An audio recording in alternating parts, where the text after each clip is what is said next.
the seasons of life. Number one, learn how to handle the winters. The key is not to wish for a better winter. The key is to wish for more strength, more wisdom, more courage, get better, get wiser, get stronger. Here's number two, learn to take advantage of the spring. Spring means opportunity. Read the books, study the tapes, go back through your notes, get ready to cash in on the spring. Number three, in the summer, learn to nourish and protect. Summertime is a unique time. It's a time of opportunity. It's also a time of challenge. But what else is new? It's what life is called. The last 6,500 years reads like this: opportunity mixed with difficulty. Opportunity mixed with challenge. Now here's the last one, in the harvest time, number four. Take your harvest and all that comes your way with full responsibility. In the harvest time, reap your harvest without complaint. It's your crop, you sowed it. You either made the calls or didn't make the calls. You wrote the letters, you didn't write the letters. You were steady or you weren't steady. You did it or you didn't do it. You put together a good day or you didn't put together a good day. Take responsibility when the harvest time finally comes and say, hey, it's my crop, got to take responsibility for it. I do not complain. Here's one of the greatest things to develop in your lifetime, and that's influence. You know, it starts with our family if you start having children. But it also starts in school, teaching your kids to be influential, to try to persuade, others to do the right thing, go the right direction, read the right books, forget the temptations that might take you the wrong direction.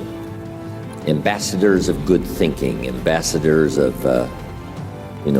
positiveness, ambassadors of virtue, ambassadors of, building your life, laying the foundation for things to come. Ambassadors of developing purpose, objectives, ambassadors of citizenship, community, team spirit.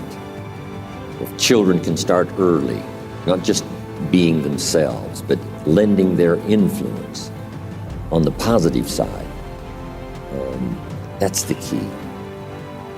By helping others, we help ourselves. There's an ancient phrase, here's what it says: if you try to save your life, you will lose it. But if you will lose your life, meaning if you will invest your life, that's the best way to save it and to multiply it many times over. So you do me the greatest honor here by coming and letting me invest a piece of my life into your life. So here's the phrase: investing life into life has the potential of creating miracles. Investing life into life. Investing life into life creates a new baby.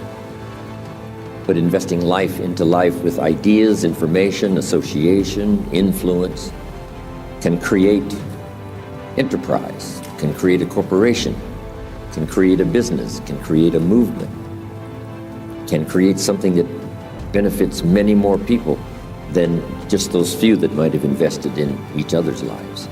So this is the grand opportunity for me. It's why I'm here, really, to make another investment. And I do it gladly. And yes, air travel is a little difficult, and by the time you stand in line and pack your bags and check into the hotel and check out, traveling around the world is really hard work. For me, lecturing is easy. I call it work so that I get paid. But this is the easy part. Really, traveling is the difficult part. Trying to get somewhere. I love to be there, but getting there takes a push. And you have to exert, some good effort and positive thinking and everything else, right, to finally get where you're supposed to be. So that's the hard work. But now, getting here now and having the opportunity for a couple of days, 2 or 3 days, to invest in other people's lives, that's a unique opportunity. So that should be one of your goals, is to be valuable enough to invest in somebody else's life. By choice, you can still go do the same old things. But if this weekend has touched you by what you've heard, the communication from several voices, it's been important. So jot this down. It takes more than one voice to help us to see, help us to think, help us to make decisions, help us to evaluate.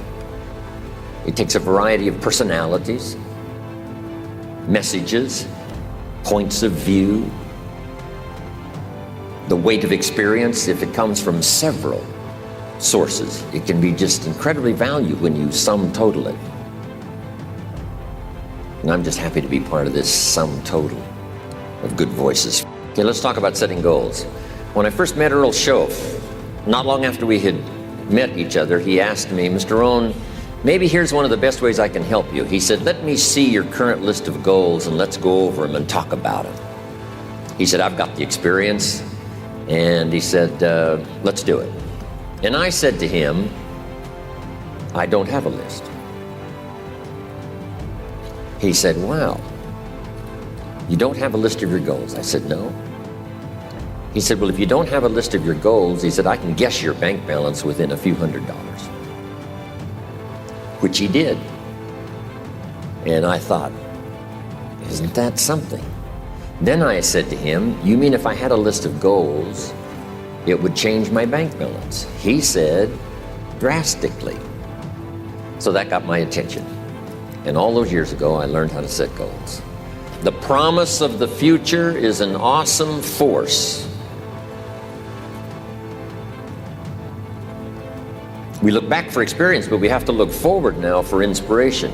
And what gives us inspiration to get up in the morning and do our job, learn skills, develop all that we can possibly be, is the promise of the future. And it can be so powerful that it can overwhelm any adversary you might have, any difficulties you might have. Here's a key phrase: reasons make the difference in how your life works out. Reasons make the difference in your appetite and zest for taking on the challenge, doing the job, becoming successful. Mr. Schoaf said, if you have enough reasons, you can do the most incredible things. You can get through the most difficult day. You can overcome the most unbelievable challenges if you have enough reasons. And so he said to me, if you haven't got a list of your goals, Mr. Rohn, it's probably because you don't have enough reasons. He said, I'm sure since I've met you, you have enough intelligence. And he said, you have enough good health. And he said, you have, all of those things working for you. But here's what you must work on now, is to have enough reasons. Looking into the future, developing reasons.